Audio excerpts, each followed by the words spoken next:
And when a fire or medical emergency happens in our area, they're usually the first ones to answer the call. The Rapid City Fire Department, and they're split into two major services, fire response and medical service. Black Hills Fox reporter Brendyn Medina tagged along with some of our local firefighter paramedics to show us what a night in the life of a medic unit is all about.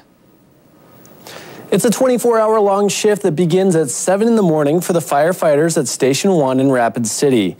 The hours are long, and these firefighters have to be able to respond to any call at any time.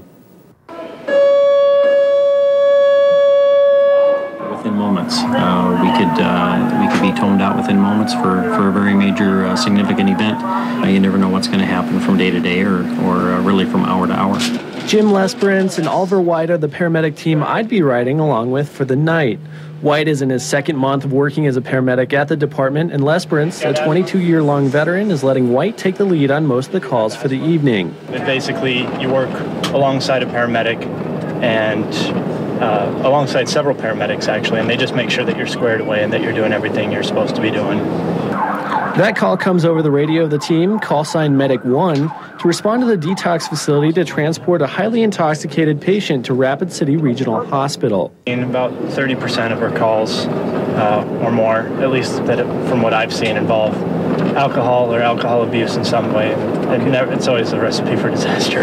We get to detox, where police are with the patient awaiting our arrival. This patient was tested and returned a blood alcohol level more than 5 times the legal limit to drive.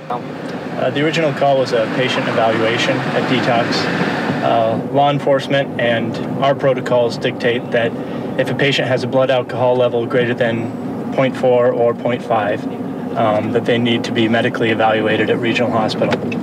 What would seem like an otherwise non-eventful patient transport turns into a less than preferable situation as the patient starts to struggle and argue with the paramedics.